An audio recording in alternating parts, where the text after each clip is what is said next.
Hello বন্ধুরা, welcome back to my channel Shani's vlog. তোমরা সবাই কেমন আছো? আশা করছি সবাই ভালো আছো আর আমিও ভালো আছি। তো সকালবেলা বিছানা তুলে নিয়ে জানলা দরজা খুলে দিলাম, দিয়ে হয়ে গেছিলাম হচ্ছে একটু রেডি যাব, যেরকম অ্যাজ ইউজুয়াল মাঠে যাই হাঁটতে। তো সকালবেলা সেটাই যাব, তার জন্য একটু স্কিন কেয়ার করে নিলাম।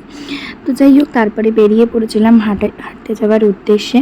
তো আজকের ওয়েদারটা ভীষণ ভালো ছিল, তাই দেখো কি সুন্দর ভেজা ভেজা, হাঁটতেও কোনো রকমের কোনো কষ্ট হয়নি।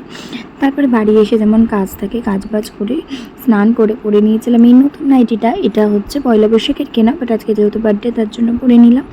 নিয়ে তারপরে একটুখানি রেডি হয়ে নিয়ে স্নান করে তারপরেই চলে গেছিলাম পুজো দিতে। তো এখানে ঠাকুর পরিষ্কার করে নিয়ে তারপরে গোপাল এবং সমস্ত ঠাকুরকে স্নান করিয়ে নিলাম। তারপরে সুন্দর করে ফুলমালা দিয়ে সাজিয়ে নিয়ে দিয়ে দিয়েছিলাম পুজো। আজ যেহেতু বৃহস্পতিবারেও ছিল, তো একেবারেই পুজোটা কমপ্লিট করে নিলাম। তারপরেই হচ্ছে এই যে এই কুর্তিগুলো, এগুলো হচ্ছে বার্থডে হিসেবে গিফট পাওয়া। তারপরে টিফিন খেয়ে বেরিয়ে পড়েছিলাম রেডি হয়ে নতুন জামা পরে অফিসের দিকে। তো পর যেরকম অফিসের জন্য পৌঁছে দিয়ে আসে প্ল্যাটফর্ম অবধি, ও সেরকমই রেডি হয়ে আমাকে দিয়ে এলো। তারপরে চলে এসেছিলো ট্রেন, আর উঠে পড়েছি ট্রেনে। যাই হোক, এই করতে করতে দেখো অলরেডি লিলুয়া ঢুকে গেছে, যদিও আমি যাব হাওড়া। তো ছুটির দিন, মানে জন্মদিনের দিন কাজে যেতে ইচ্ছা করছে না, কিন্তু তাও কিছু করার নেই। তারপরে একটু আখের রস খেয়ে নিলাম।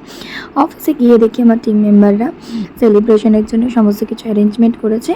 দিয়ে কেক ফেক কেটে দুপুরবেলা সেকেন্ড হাফের লিভ নিয়ে বেরিয়ে পড়েছিলাম। তারপরে একটু গেছিলাম একটা দোকানে একটা জিনিস নিতে, সেটা পরে দেখাবো। যাই হোক, এই করতে করতে চলে গেলাম বাড়ির দিকে। তো বাড়িতে এসে একটু রেস্ট নিচ্ছিলাম। তারপরেই হচ্ছে চলে গেছিলাম আমরা পুজো দেওয়ার জন্য দক্ষিণেশ্বর। তো অনেক দিন পরে, প্রায় রেজিস্ট্রির পরে 2 বছর হয়ে গেছে রেজিস্ট্রি, তারপরে গেলাম দক্ষিণেশ্বরে। তো এই যে চলে যাচ্ছিলাম, ভীষণ ভালো লাগছিলো, তাই ছোটো ছোটো কিছু ক্লিপ নিচ্ছিলাম, নিয়ে একটু ফটো তুললাম। দেন একটা ডালা নিয়ে চলে গেছিলাম পুজো দেওয়ার জন্য। তারপরে এখানে এসে ভিতরের দিকে ঢুকলাম, ডালাটা স্কাইওয়াক থেকেই নিয়ে নিয়েছিলাম আর কি। তারপরে ভিতরে ঢুকে বেশ অনেক দিন পরে এলাম, তো অনেক কিছুই পরিবর্তন হয়েছে, ভালোই লাগছিলো। দিয়ে পুজো দেওয়ার ওখানে তো ভিডিও করা যায় না, তাই আমরা এখানে বসেই ছিলাম গঙ্গার ঘাটে। দিয়ে সমস্ত কিছু করে এবার গঙ্গার ঘাটে সন্ধ্যা আরতি দেখে এখান থেকে বেরিয়ে পড়বো হচ্ছে বাড়ির দিকে, কারণ বাড়িতে গিয়ে রয়েছে আবার সেলিব্রেশন।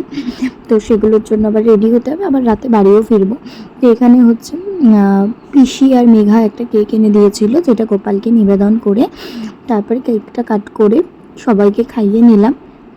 তারপরেই হচ্ছে বাড়িতে মা আর বোনু দুজনে মিলে আরও একটা কেক আনিয়েছিল, তো সেই কেকটাকে আবার কাটিং করে নিলাম। তারপরে লাঞ্চে ছিল জন্য মা করেছিল 5 রকমের ভাজা, মাংস, আরও অনেক কিছু দিয়ে সন্ধ্যেবেলা খাওয়া দাওয়া করে একেবারে বেরিয়ে পড়লাম বাড়ির দিকে। তো চলো আজকের ভিডিওটা এখানে এন্ড করলাম। কেমন লাগলো জানো। তোমরা আমাকে অনেক অনেক আশীর্বাদ করো, যাতে আমি আমার চ্যানেলটাকে নিয়ে অনেক দূর এগিয়ে যেতে পারি। আর যদি তোমাদের আমার ভিডিও ভালো লাগে, অবশ্যই তোমরা আমার চ্যানেলটাকে সাপোর্ট করো, অনেক অনেক ভালোবাসা দিও। আশা করছি তোমাদের সবার খুব ভালো লাগবে। তো চলো, দেখা হচ্ছে আবার নতুন কোনো ব্লগে। ততক্ষণ অবধি টাটা। আবার নতুন একটা ভিডিও নিয়ে খুব তাড়াতাড়ি আসছি।